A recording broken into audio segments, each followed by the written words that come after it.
Hello everybody. Let's continue our lesson. Weather, climate and adaptation. Today our topic is migration. अब migrate करते हैं, human beings भी करते हैं, एनिमल्स भी करते हैं, बर्ड्स भी करते हैं. क्यों करते हैं? Birds migrate to warmer region when winter sets in. जहाँ वो रहते हैं वहाँ जब विंटर आ जाती है तो बर्ड्स माइग्रेट कर जाते हैं, एक जगह से दूसरी जगह चले जाते हैं. They come back after winter is over. जब विंटर ओवर हो जाती है तो वो वापस आ जाते हैं. This is called migration. इसी को कहते हैं migration. One of the most common migratory bird which comes to India every year for few month is Siberian crane. बहुत कॉमन माइग्रेटरी बर्ड जो हर साल इंडिया में कुछ महीनों के लिए आती है वो है साइबेरियन क्रेन. जो साइबेरियन क्रेन का नॉर्मल हैबिटेट है, बेसिकली जहाँ वो रहती है वो है साइबेरिया, जो बहुत ठंडी जगह है. जब winter sets in Siberia it gets extremely cold. At that time Siberian cranes fly thousands of kilometre and come to relatively warmer place in India such as Bharatpur in Rajasthan, Sultanpur in Haryana and some part of the India. जब winter होती है Siberia में तो वहाँ बहुत ज़्यादा ठंड हो जाती है. उस समय पे Siberian cranes thousands of kilometre fly करके इंडिया में, जैसे राजस्थान में भरतपुर, सुल्तानपुर हरियाणा में और इंडिया के दूसरे पार्ट्स में जहाँ गर्म जगह है वहाँ वो आ जाती है. They stay in warmer places in India for a few month. कुछ ही महीनों के लिए ये इंडिया में रहते हैं. Siberian cranes fly back when winter gets over their climate becomes favourable. अब जब वहाँ साइबेरिया में क्लाइमेट फेवरेबल हो जाता है और वहाँ पे विंटर ओवर हो जाती है तो ये वापस चले जाते हैं. Every winter Arctic tern flies all the way to Antarctica and return to Arctic region when it is summer, covering a distance of about 35,000 kilometre. Arctic tern जो है एंटार्क्टिका से उड़ती आती है, एंटार्क्टिका को आती है, हर विंटर में एंटार्क्टिका पर आती है और फिर आर्टिक सर्कल में वापस चली जाती है जब आर्टिक रीजन में समर होता है.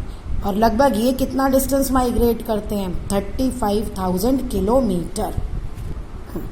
नाउ डेजर्ट में जो रहते हैं उन एनिमल्स का क्या अडेप्टेशन होता है, अब आप वो पढ़ोगे.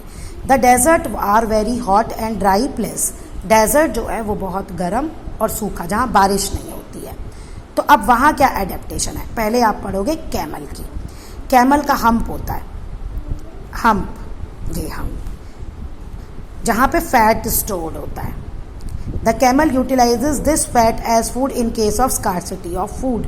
और जब कैमल को खाना नहीं मिलता, खाने की कमी हो जाती है, तो इसी हम्प में से वो फैट यूटिलाइज करता है. Large amount of water get stored in its stomach. ये अपने स्टमक में बहुत ज़्यादा पानी स्टोर कर सकता है. इसलिए कहा जाता है कि कैमल जो है 10-15 दिन तक बिना खाने और पानी के ज़िंदा रह सकता है. It sweats very little. इसको पसीना बहुत कम आता है. And also secrete very little water in urine. और यूरिन में भी इसका वाटर बहुत कम होता है. क्यों? ताकि जो डेजर्ट एरिया है वहाँ ऑलरेडी वाटर की कमी होती है, तो वाटर को कंजर्व कर सके. This help to conserve water. वो वाटर को कंजर्व कर सके. It has sole, large sole which help to walk on soft ground. अब जो इसके वो होते हैं, पाँव होते हैं, वो ब्रॉड होते हैं, सोल होता है जो कि आराम से ग्राउंड पर चल सकते हैं. Long legs which keep the body away from heat of sand. अब लेग्स जो होती हैं वो बहुत लंबी होती हैं ताकि वो सैंड जो है वो जल्दी से गर्म होती है दिन के टाइम, तो वो उस गर्मी से बच सके. Long eye lashes protect the eyes from sand. अब जब हवा चलती है तो सैंड ड्यून्स भी होते हैं, रेत भी उड़ती है, इसलिए लॉन्ग आई लैशेज होती हैं ताकि उसकी आँखों में सैंड ना जा सके, कैमल की आँखों में सैंड ना जा सके. Most animals which live in deserts spend the daytime during hiding in shady place. दिन के टाइम बहुत सारे जानवर डेजर्ट एरिया में शेडी जगह पे चले जाते हैं और रात को आते हैं। They come out night to look for food, और रात को वो बाहर निकलते हैं अपने खाने की तलाश के लिए, और उनको कहते हैं nocturnal animals. Some animals have large ear which have blood vessels near the surface. The air which blow across the ear cools the blood, in turns cool the body. अब कुछ एनिमल्स का जो है बहुत बड़े कान होते हैं, जैसे फेंसिक फॉक्स। अब बड़े कानों में जो है ब्लड वेसल्स होती हैं। अब जब एयर ब्लो करती है अक्रॉस द ईयर, अब कानों के अक्रॉस ईयर जाती है तो उससे ब्लड ठंडा हो जाता है, और वही ब्लड आगे पूरी बॉडी को उनकी ठंडा कर देता है, जो एनिमल्स डेजर्ट में रहते हैं।